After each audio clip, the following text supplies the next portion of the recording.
Liit.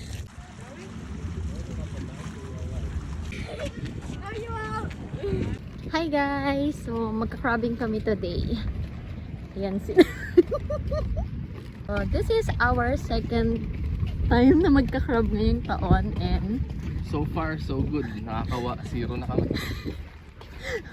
wala pa kami nakuhuli. So, dito kami magka-crab today. Ayan. So, hindi siya masyadong maraming tao ngayong araw. So, ayan guys. Ito yung crab namin. So, bumili pa talaga kami ng isa. Kasi baka Para malaki yung kami. logo.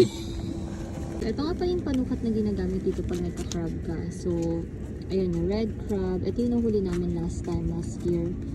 And then, yung usual na makikita mo dito is itong Canada 165mm or 6.5. So, kapag hindi umabot dyan, yung sukat ng crab, ibabalik mo yung, so, ito, susukatin mo siya every time na makakahuli ka. So, ayan, nag-ready na yung husband ko para gumawa ng pain. So, ayun yung pain namin. Ito. Pain! And then, make sure na itatali nyo siya kasi minsan kapag hinahagis nyo ng malakas yung panghuli nyo, nasasama yung buong tali. So, yung usual na pinapain namin is chicken. So, nabili din namin to nung bumili kami ng panghuli last time. So, ayan, sisecure nyo lang siya dyan sa net na yan. Andain mo namang nilagay. Para masaya sila. So, ayan, isisecure lang namin siya dyan sa net na yan. And, yun nga, yan yung mga kinakain ng crab. Minsan tao. So, ganito yan. Kapag lumapat yan sa ilalim ng tubig, mag-open yan. And, kapag iaangat mo na at nakahuli ka or kung makakahuli kami, ayan, magko-close lang siya. Ganyan siya.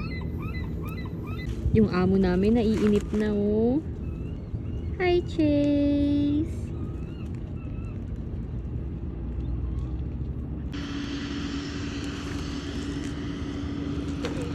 Ganyan siya. So, hintayin lang namin siya for 5 to 10 minutes. Then, tatry namin siyang hatakin Depende sa ulit. patience. Or depende sa patience namin kung aabot ng 10 minutes.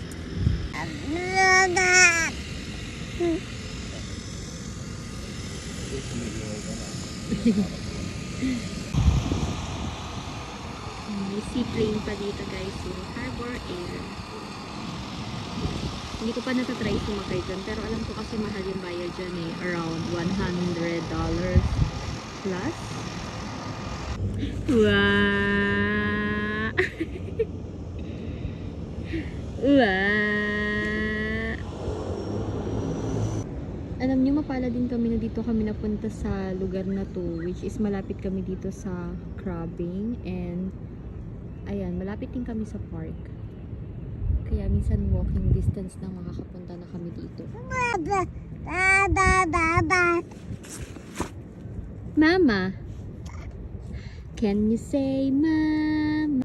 So, ito na yung pangalawa namin. So, hopefully makakuha talaga kami ngayong araw.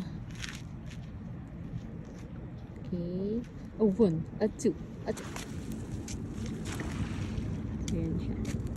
Ito yung mga uri ng crab na mahuhuli nyo dito. So, ito, Dungeness crab, red rock, and syempre, ito nga yung susukatin nyo gamit yung mga panukat nyo. And then, kapag female siya, so syempre, alam naman natin kung ano yung itsura ng female and then male. So, you must immediately release all female crabs. So, kailangan talaga kapag female yung nahuli mo, i-release mo talaga yon para makapagparami. And nakalagay din dito, it is illegal to buy, sell, or trade any fish caught under authority of a recreational fishing license. Yan. So, dito naman sa isang side na to, itong invasive species alert. So, ito yung mga crab na hindi talaga nakikita dito usual. So, ayan. May itsura naman siya. This one is invaders. So, destructive invaders sila. So, you need to report them. Ayan. So, yan. Susukatin namin siya. If hindi siya paso, kagaya niya. Dapat dito. Ang sinusukat dyan is yung shell. Dito hanggang dito. Yung shell mismo, hindi yung buong laki ng So, crab. So, hindi siya X. hindi siya pasok sa standard. Masyado siyang maliit. At kailangan lalaki. Which And is ito lalaki. Lalaki naman siya. So, okay siya. Pero, hindi kasi siya sukat sa... Hindi pasok yung sukat niya. So, isusoli namin siya. Ganon yun. Palagi kaming ganito, nakakahuli kami pero hindi siya lagi pasok sa sukat. Kaya binabalik din namin. Minsan nung mauuwi kami dito nang wala talaga kaming nahuhuli kasi mostly binabalik namin. And kailangan talaga siyang ibalik. Ayan. Maliit. So, dapat nandito siya sa Canada. Yung sinasabi ko kanina na Canada 165mm. Yan. Hindi talaga siya pasok. Bye!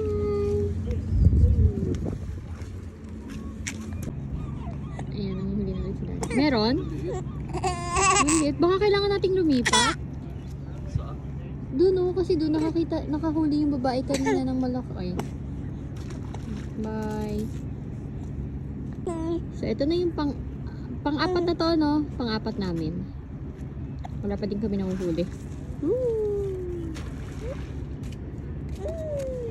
Pero at least may nahuhuli tayo kahit maliit, di ba? Last time kasi wala talaga, no? Ito na. Meron ba? Maliit. Hindi, dali malaki yung isa. Wait lang. Maliit pa rin. Piling ko naman pasok na yan. Ang dami namin nakuha eh. Pasok Pili ko hindi. Kakatakot naman to ano. Ano lang red Daddy rock? parang red rock yun hindi pasok eh. Maliit lang kasi ano ng red rock. Pero parang maliit pa rin. Eh, Pero babae babae. daddy. Babae. So, if makakahuli nga pala kayo dito ng crab, maximum niya is 2 per trap. So, pag 2 yung mahuli nyo na, okay na siya. Nakikipaglaban. Daddy, Kaya pala Tumatakas. Ito mo. sukatin natin. Pero babae yan eh. So, ayan, hindi pa din siya sukat. Eh, maliit pa din siya. Balik, bye! So, ito naman, Maliit din. maliit din, pero babae kaya? Pero kukunin na namin to kasi. Pag hindi yan, daddy babae, hindi yan pwede. Kahit gutom na. Ayaw niya eh. So, ito nga yung tatry namin. Ito yung Dungeness crab. Ito yung red rock.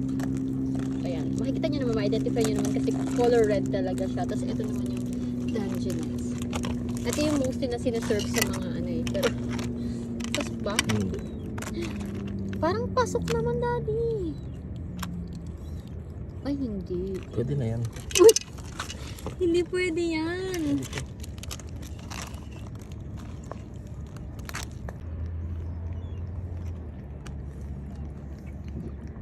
Diba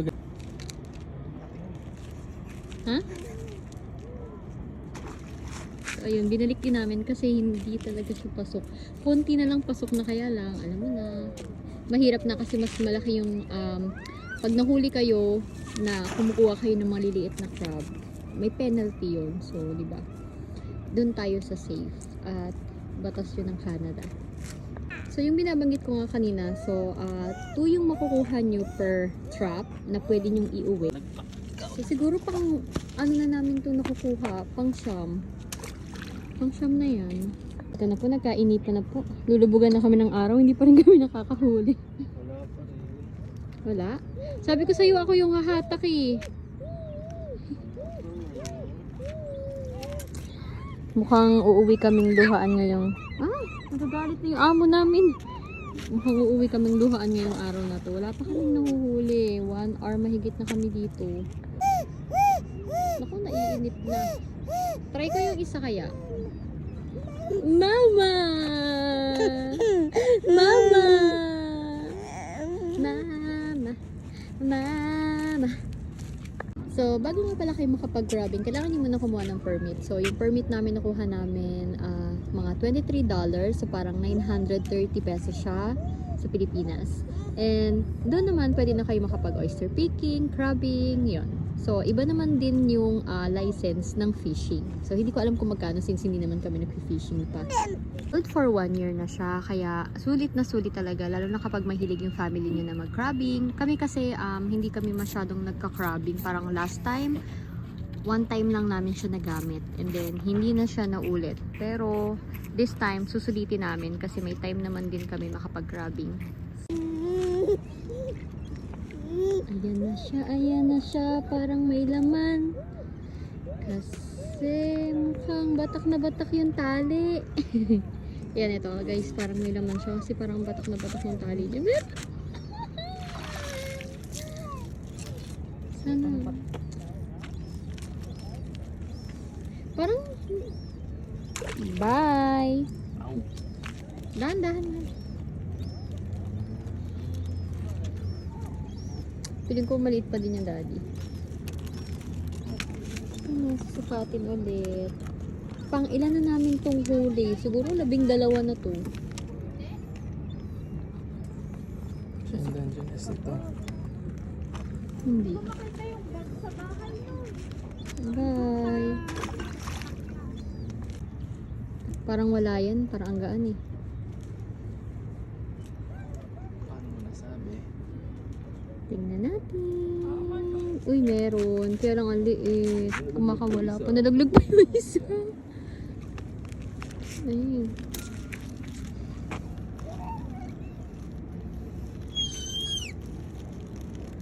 Wala guys. Sisipitin mo pa. Ano na to?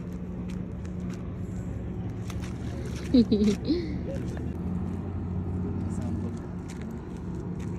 Ay, parang meron to kasi batak na batak yung tali eh. Meron nga. Laging ganito yung nahuhuli namin. Laging maliit. Aray! Daddy, ingat.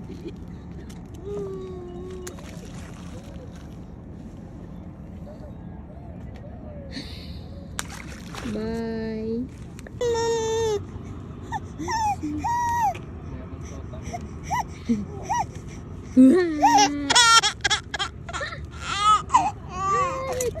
Uy, ayan, malaki na siya. Wala.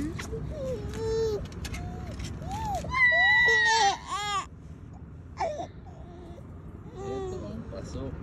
Pasok na pasok. Patingin niya. Pasok na. So guys, ito pasok sa sukat. Ang laki niya oh. Aray! O, dali, balik. Ilagay mo na dun.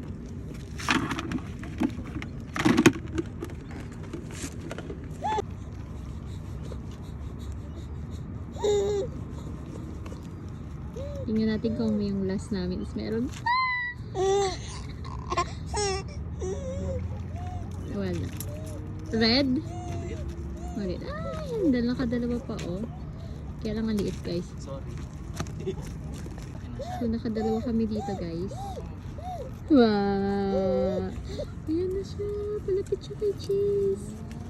Cheese food, palapit sa iyo yung crab. Bye! Sarap. Ayun.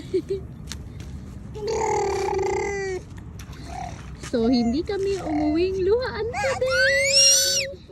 Guys, hindi kami uuwing luhaan today. Hi! Saan pa ba? Lolo.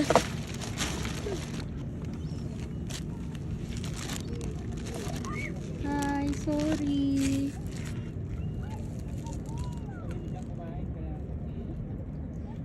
Ito na yung last. Wala na. Dapat yung stick mo, dapat ako wag ako. Sinin natin. Patricia mo pa yung mali. First you do it. Sorry. Dorang. Dapat ano magsabi tayo ng ano guys, chicken skin na. Nabait nila shark.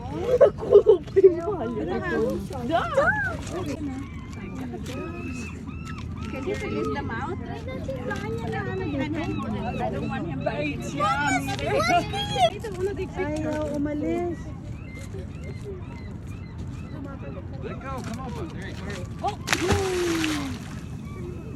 I was willing to take picture, no? No, it's gonna die. May nahuli naman kaming isang crab today. So, uwi na kami. Bye-bye!